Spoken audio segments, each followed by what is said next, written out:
بسم اللہ الرحمن الرحیم نحمده ونصلی علی رسولہ الکریم اما بعد۔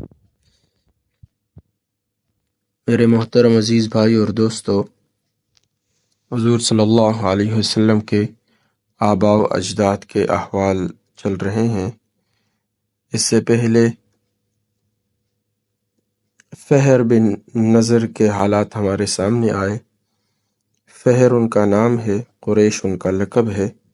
پھر قریش کی وجہ تسمیہ بیان کی کہ قریش کو قریش کیوں کہتے ہیں، اور آخر میں یہ بتلایا تھا کہ حافظ بدر الدین عین رحمہ اللہ نے قریش کو قریش کہنے کی 15 وجہ تسمیہ بیان کی ہے۔ ان کا بیٹا ہے کعب۔ سب سے پہلے جمعے کے دن جمع ہونے کا طریقہ کعب بن لؤی نے جاری کیا۔ کعب بن لؤی جمعہ کے روز لوگوں کو جمع کر کے خطبہ پڑھتے، اول خدا کی حمد و ثنا بیان کرتے کہ آسمان اور زمین، چاند اور سورج، یہ سب چیزیں خدا ہی کی بنائی ہوئی ہے، اور پھر پند و نصائح کرتے، پند بھی نصیحت کو کہتے، صلہ رحمی کی ترغیب دیتے، اور یہ فرماتے کہ میری اولاد میں ایک نبی ہونے والا ہے، اگر تم ان کا زمانہ پاؤ تو ضرور ان کا اتباع کرنا۔ اور یہ شعر پڑھتے، یا لیتنی شاہد فحواء دعوته اذا قریش یبغی الحق خذلانا۔ کاش میں ان کے اعلان دعوت کے وقت حاضر ہوتا جس وقت قریش ان کی اعانت سے دستکش ہوں گے۔ دستکش ہاتھ کھینچ لینا، یعنی حضور صلی اللہ علیہ وسلم کی مدد سے ہاتھ کھینچ لیں گے، ان کی مدد نہیں کریں گے۔ فرا اور ثعلب کہتے ہیں کہ اس سے پیشتر یوم جمعہ کو یوم العروبہ کہا جاتا تھا۔ سب سے پہلے کعب بن لؤی نے اس دن کا نام جمعہ رکھا۔ حافظ ابن کثیر رحمۃ اللہ علیہ نے بھی اپنی تاریخ میں کعب ابن لؤی کے خطبہ کا ذکر فرمایا ہے۔ ان کے بیٹے ہیں مرہ۔ مرہ مرارت سے مشتق ہے، جس کے معنی تلخی کے ہیں۔ جو شخص شجاع اور بہادر ہوتا تھا، عرب اس کو مرہ کہا کرتے تھے کہ یہ شخص اپنے دشمنوں کے لیے بہت تلخ ہے، اور مرہ میں تا تانیث کے لیے نہیں بلکہ مبالغہ کے لیے ہے، یعنی بہت تلخ۔ عربی گرامر کے حساب سے تا جس اسم کے آخر میں آ جائے وہ اسم مؤنث، یعنی وہ مؤنث اسم کہلاتا ہے، تو کہہ رہے یہ مؤنث نہیں ہے بلکہ یہ تا مبالغے کے لیے کہ بہت ہی زیادہ وہ تلخ تھے۔ صدیق اکبر رضی اللہ عنہ اور حضرت طلحہ رضی اللہ عنہ انہی کی اولاد سے ہیں۔ ان کے بیٹے ہیں کلاب۔ کلاب کلب کی جمع ہے۔ ابو الرقیش اعرابی سے کسی نے دریافت کیا کہ اس کی کیا وجہ ہے کہ تم لوگ اپنی اولاد کے لیے کلب، کتا، ذئب، بھیڑیا، اس قسم کے برے نام، اور اپنے غلاموں کے لیے مرزوق، رزق دیا ہوا، رباح، نفع پانے والا، اس قسم کے عمدہ نام تجویز کرتے ہو؟ اولاد کے لیے برے نام اور غلاموں کے لیے اچھے نام تجویز کرتے ہو، یعنی اس کی کیا وجہ ہے؟ یعنی غلام تو اپنی خدمت کے لیے رکھے جاتے ہیں،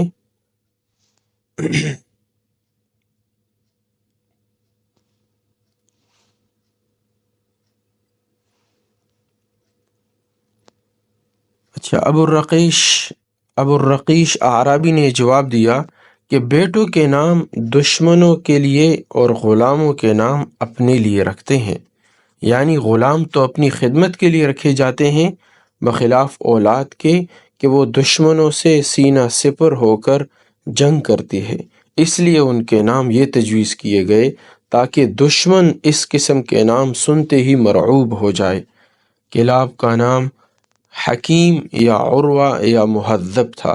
کلاب جو قصی کے والد ہیں، ان کا اپنا نام حکیم یا عروہ یا مہذب تھا۔ کلاب شکار کے بہت شائق تھے، شوقین تھے، شکاری کتے جمع رکھتے، اس لیے ان کا نام ہی کلاب پڑ گیا۔ ان کے بیٹے ہیں قصی۔ قصی کا نام مجمع تھا جو جمع سے مشتق ہے۔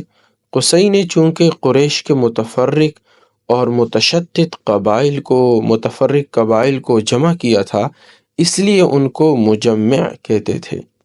قریش ابتدا میں متفرق تھے اور ایک جگہ آباد نہ تھے، کوئی پہاڑ میں رہتا تھا، کوئی صحرا میں، کوئی وادی میں اور کوئی گھاٹی میں، کوئی غار میں۔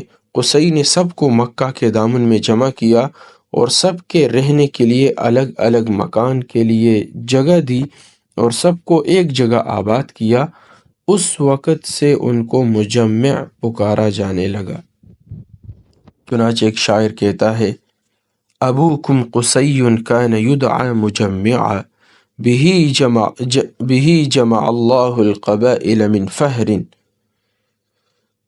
جمع اللہ القبائل من فہر اس کا ترجمہ ہے کہ تمہارے والد قصی تھے جن کو مجمع کہا جاتا تھا، انہی کی وجہ سے اللہ نے فہر یعنی قریش کے قبائل کو جمع کیا۔ امام احمد بن حنبل رحمۃ اللہ علیہ امام شافعی رحمۃ اللہ علیہ سے روایت کرتے ہیں کہ قصی کا نام زید تھا۔ قصی بڑے حکیم اور دانا تھے۔ ان کے کلمات حکمت میں نقل کیا گیا ہے: جو لئیم اور کمینہ کا اکرام کرے وہ بھی اس کے لوم یعنی کمینہ پن میں شریک ہیں۔ جو اپنے مرتبہ سے زیادہ طلب کرے وہ مستحق محرومی ہے، اور حاسد دشمن خفی ہے۔ اور مرتے وقت اپنے بیٹوں کو یہ نصیحت کی، حاسد، یہ جو بات کی نا، حاسد یعنی تم سے حسد کرنے والا، وہ وہ چھپا دشمن ہے، ظاہر میں اس کی دشمنی نظر نہیں آتی لیکن وہ آپ کا پوشیدہ دشمن ہے۔ اور مرتے وقت اپنے بیٹوں کو یہ نصیحت کی تھی: اجتنبوا الخمر فإنها تصلح الابدان وتفسد الاذہان، شراب سے پرہیز کرنا، وہ بدن کو درست کرتی ہے اور ذہن کو خراب کرتی ہے۔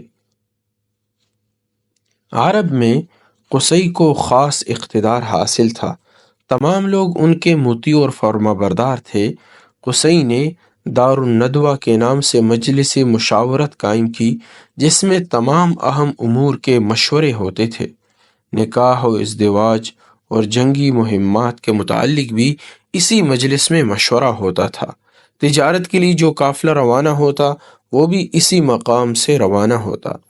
سفر سے جب واپس آتے تو اول دار الندوہ میں آ کر اترتے، گویا کہ دار الندوہ عرب کا باب حکومت اور پارلیمان تھا۔ حجابت و سقایت، رفادہ اور ندوہ اور لواء صرف قصی ان تمام مناصب کے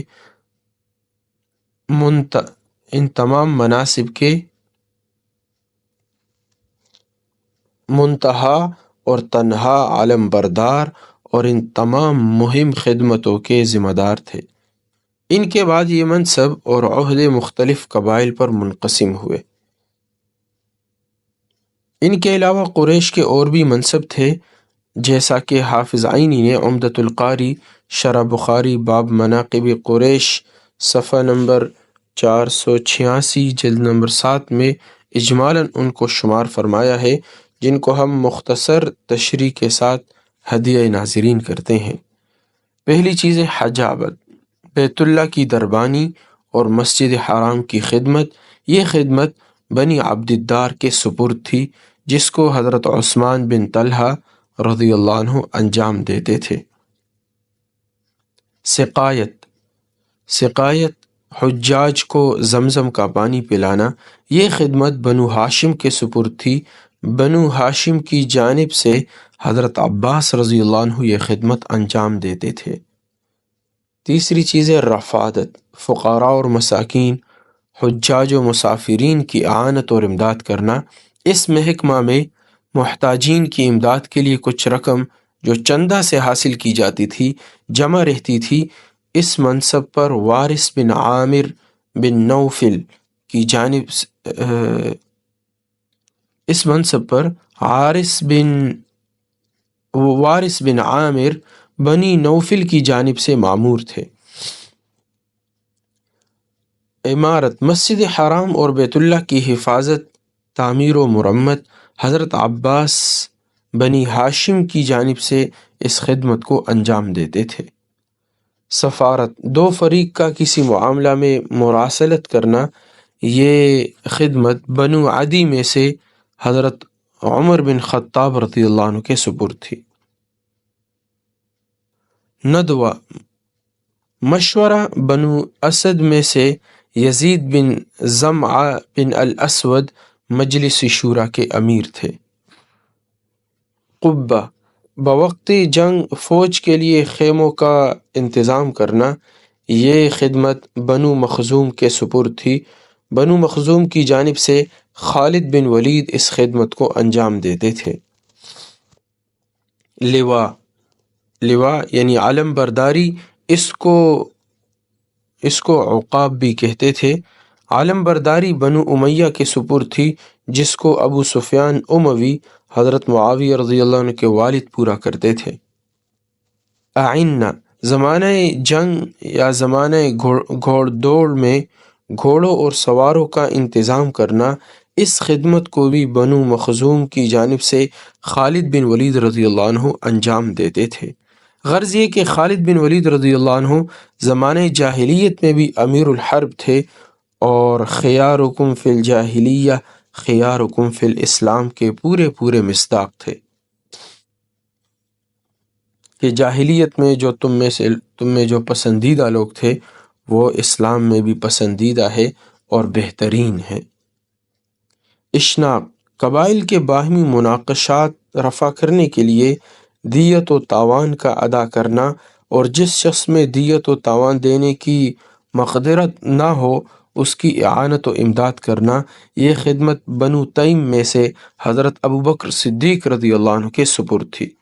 ابوبکر رضی اللہ عنہ جس کام کے لیے کھڑے ہو جاتے تو قریش ابوبکر رضی اللہ عنہ کی تصدیق کرتے اور دل و جان سے اس میں اعانت اور امداد کرتے۔ ابوبکر صدیق رضی اللہ عنہ کے سوا اگر اور کوئی کھڑا ہوتا تو پھر قریش اس کی تصدیق نہیں کرتے تھے۔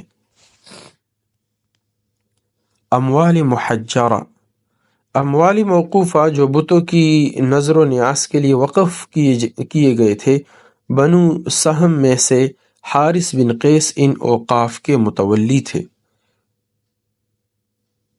ایثار و ازلام، تیروں سے فال نکالنا، کہ اس وقت سفر کرنا مبارک ہے یا منحوس۔ بنو خزرج میں سے صفوان بن امیہ محکمہ فال کے محتمم تھے۔ تو یہ مختلف عہدے تھے جو اس وقت قریش میں مختلف قبائل میں تقسیم تھے، اور اس کے ذمہ داران کے نام بھی ہمارے سامنے آ گئے۔ تو یہ سارا نظام جو بنایا تھا یہ قصی ابن کلاب نے بنایا تھا، اور قصی یہ قریش کے بہت بڑے سردار سمجھے جاتے تھے۔ حضور صلی اللہ علیہ وسلم نے جب نبوت کا اعلان کیا اور قریش نے حضور صلی اللہ علیہ وسلم کی بات نہیں مانی، پہلے حضور کو اسلام سے روکنے کی کوشش کی، اور پھر ایسے سوالات حضور صلی اللہ علیہ وسلم کے سامنے رکھے کہ مکہ کے جو پہاڑ ہے یہ پہاڑ آپ ہٹا لیجئے تاکہ مکہ کھل جائے، اور یہاں باغات آپ لگا لیجئے۔ مختلف قسم کے سوال تھے، آپ کے ساتھ ایک فرشتہ ہونا چاہیے، اور یہ بھی کہا تھا، ان سوالات میں سے ایک سوال یہ بھی تھا کہ آپ قصی کو زندہ کیجئے، وہ آپ کی نبوت کی شہادت دے تو ہم آپ کی بات مان لیں گے۔ اس لیے کہ قصی تمام قریش کے نزدیک بہت بزرگ اور سب کے سردار سمجھے جاتے تھے، ان کو بہت بڑا درجہ دیا جاتا تھا۔ ان میں سے ایک ہے عثمان بن طلحہ رضی اللہ عنہ، ان کو بیت اللہ کی دربانی ان کے سپرد تھی، بیت اللہ کی چابیاں رکھنا۔ تو آج تک ان کی اولاد میں وہ سلسلہ چل رہا ہے، بیت اللہ کی دربانی انہی کے سپرد ہے۔ حضور صلی اللہ علیہ وسلم نے ایک مرتبہ عثمان بن طلحہ سے کہا کہ میں بیت اللہ کے اندر جانا چاہتا ہوں، تو ایک مولانا اس واقعہ کو بیان کر رہے تھے تو فرمایا کہ اس نے اتنی گستاخی سے کہا کہ چلو چلو چلو، آپ کے لیے کوئی چابیاں نہیں ہے۔ حضور صلی اللہ علیہ وسلم مایوس ہو کر وہاں سے چلے گئے، لیکن جب مکہ فتح ہوا اور آپ صلی اللہ علیہ وسلم فاتحانہ داخل ہوئے تو آپ نے فرمایا عثمان بن طلحہ کو بلاؤ۔ جب ان کو بلایا گیا تو حضور صلی اللہ علیہ وسلم نے فرمایا کہ عثمان، بیت اللہ کی چابیاں دے دو۔ عثمان نے چابیاں نہیں دی۔ حضور صلی اللہ علیہ وسلم نے حضرت علی رضی اللہ عنہ سے کہا اس سے چابیاں لے لو۔ حضرت علی رضی اللہ عنہ نے زبردستی ان سے چابیاں لی اور آپ صلی اللہ علیہ وسلم نے چابیاں ہاتھ میں لے کر فرمایا عثمان، وہ زمانہ یاد ہے؟ عثمان، وہ زمانہ یاد ہے کہ ایک دن میں نے تم سے کہا تھا کہ چابی دے دو، میں بیت اللہ کے اندر جانا چاہتا ہوں، اور تم نے کہا تھا کہ چلو چلو چلو۔ تو زمانہ تو اس کو یاد تھا، کوئی دور تو نہیں تھا۔ حضور صلی اللہ علیہ وسلم نے فرمایا دیکھو آج چابیاں میرے ہاتھ میں ہیں، اور پھر آپ نے فرمایا یہ چابیاں لے لو، اور قیامت تک یہ چابی جو بیت اللہ کی حجابت ہے، دربانی کا جو کام ہے، یہ آپ کی اولاد میں رہے گا۔ اور اس کو چابیاں دی، آج تک بیت اللہ کی چابیاں انہی کی اولاد میں چل رہی ہے۔ تو یہ مختلف حالات تھے حضور صلی اللہ علیہ وسلم کے آباء و اجداد کے۔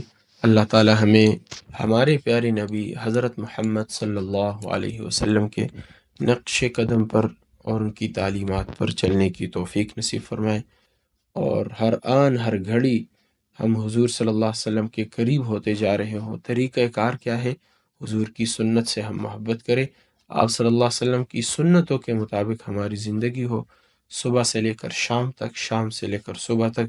حضور کیسے سوتے تھے، کیسے اٹھتے تھے، آپ کا بچوں کے ساتھ رویہ کیسا تھا، بیوی کے ساتھ کیسا تھا، آپ کے صحابہ کرام کے ساتھ آپ کی زندگی کیسی تھی، ایک ایک چیز ہم سیکھ کر یاد کر کے حضور کی سنتوں کو اپنی زندگی میں لانے کی کوشش کریں۔ اللہ تعالی مجھے بھی اور آپ کو بھی عمل کی توفیق نصیب فرمائے۔ سبحان اللہ و بحمدہ، سبحانک اللہم و بحمدک، نشہد ان لا الہ الا